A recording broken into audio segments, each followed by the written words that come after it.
It's Friday, June 21st, 2024, and we've got more spinning clouds to look at. Right there they are, a big giant area of spin, once again, around the Yucatan Peninsula, going over the Gulf of Mexico. It's an area that we have to watch for more potential tropical activity moving up towards the extreme southern U.S. Believe it or not, this isn't the only tropical-esque system that we're looking at right now. It's not named or anything, but there's another little spin right over here. This also doesn't have a name. It's not a tropical depression or a tropical storm, and it's certainly not going to be a hurricane anytime soon. But there's enough spin there to where the National Hurricane Center is watching this one. In fact, they're watching both. We've got a couple of different areas where we've got a 40 to 60% chance of development. The better chance, I believe, is going to be down here in the Gulf, but this little spinny boy over here next to Georgia also has the potential to become at least a tropical depression before it comes over land here and then meanders off to the north and east. Not expecting anything big out of this. Maybe some high waves, maybe some rain, definitely some activity out there in the tropics right now. And we really have to zoom in here to see the spin. You don't see a lot of the rotation in the tops, right? And the thunderstorms that are happening here, they just kind of look like they're moving east to west. But if you really pay attention here, underneath the storms, you can see some of the cloud movement here. There's definitely some spin there. There's a central area of low pressure that's driving this activity. And it's slowly but surely going to go up towards Georgia, South Carolina here. And more than likely, probably just cause some more thunderstorms and rain along the coast before it kind of gets caught up with another system and then goes up to the north and east. Once again, not expecting any sort of rapid development here, but certainly something to look at or pay attention to, especially if you live along the coast in Georgia, South Carolina, and extreme northeastern Florida. Here's those forecast tracks from our weather models, and pretty much like I was saying, it's going to meander around here, probably come overland for a little while, and then scoot out to sea as another system comes in from the north and kind of picks it up and then carries it off. And along its entire path, just some rain. That's pretty much what we're looking at here. Here's the overall weather pattern. Watch the jet stream here. We've got mostly zonal flow, allowing for that really warm air to build up underneath. This is why it's been so daggone hot down here. But we are going to get a little bit of a dip starting today, moving into this weekend. That is going to allow for maybe some storms to follow that dip, and that's also going to be the mechanism that allows the storm to get out of here. So anytime we get a dip in the jet stream like this and we've got some tropical activity, it's going to be magnetized or attracted to that, and then a lot of times that's what pushes them out to sea. But this little disturbance here in the jet stream is going to take a lot of that warm, moist air that's been compiling down here and turn it into thunderstorm energy between today and all the way through this weekend, really.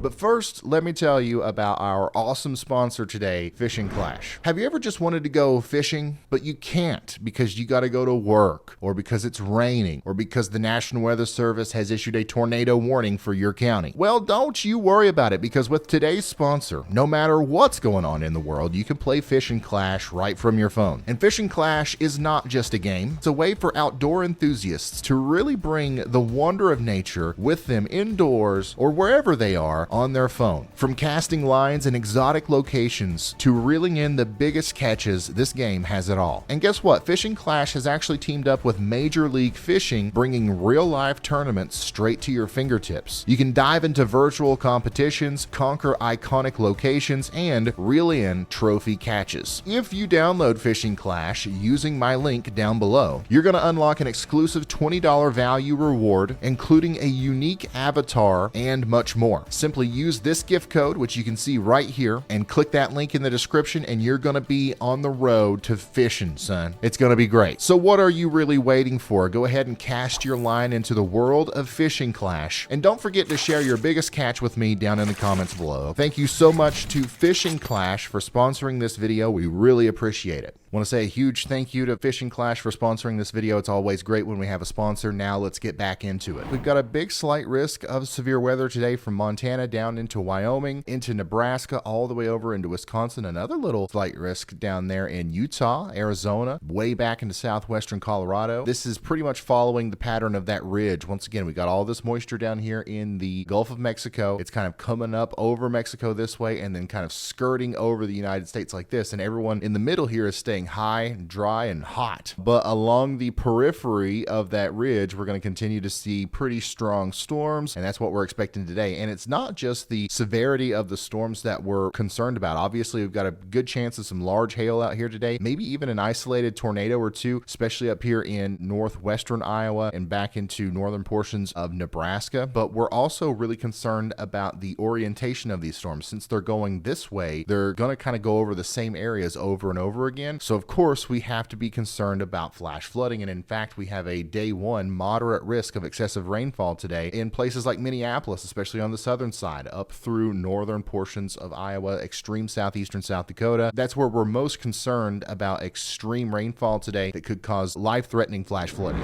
That heavy rainfall and those strong storms are going to continue slowly but surely to move east as we go into Saturday. Slight risk of severe weather right now for a lot of Wisconsin down into Missouri. And then also notice this little marginal risk over here in the northeast tomorrow. We do expect some strong storms over there, as well as there's just kind of multiple waves moving along this ridge as the colder air tries to come out of Canada. So each little propagation, each little pocket of cooler air is going to be able to cause its own area of pulse storms. But the main threat, I guess, for severe weather tomorrow is going to be from Iowa up into Wisconsin. And it doesn't stop there. We've got a day 3 marginal risk following that main system over towards the east coast. I would expect that this is probably going to get upgraded to a slight risk as we go into the future for hail, wind, maybe an isolated tornado or two. You got to be concerned about the slow moving nature of this and the flash flooding that could happen. So make sure you're ready for that. But what happens after that storm system gets out of here is really interesting. It's another huge ridge. This is going to give some of us a little break from the heat in the northeast, but if you're in the south central US, southeast, it's only going to get hotter. This is going to be another big time oppressive heat ridge. And the good news is, I guess, it's been kind of consistent now in the models that instead of this ridge kind of expanding and moving east, it's going to really extend into the western United States, which is not good news, I guess, if you want some cooler air in California. But for the majority of us in the central and eastern US, that upward propagation of the ridge in the west is going to allow for some troughing in the east and probably some cooler weather as we head into late June. But in the meantime, for the next week or so, it's going to be hot. And honestly, those breaks that we get as far as the cooler weather is concerned look short-lived. We've just got a lot of ridging getting ready to happen here, even all the way out into June 29th. So get ready for the heat. The vast majority of us will be experiencing above average temperatures, as you can see here, all the way through the beginning portion of next week. Probably some of the hotter days are going to be Tuesday and Wednesday. But this is what I was talking about with those troughs. Like, there's going to be some days where we get some breaks here. Potentially, if we get that troughing, we're a little bit below average, but still cooking over here in the Rockies over there in the west. But then, of course, the warm air is going to return. Basically, the warm weather pattern is not going anywhere. It's going to continue to be sweltering for a lot of us. It's not just me saying that. Climate Prediction Center has the vast majority of the United States painted in an above average temperature zone, a little bit below average up there in the Pacific Northwest. But as you can see, that this is from 6 days from now to 10 days from now, we're expecting mostly warm weather. Even if we do get those isolated incidents of cooler troughing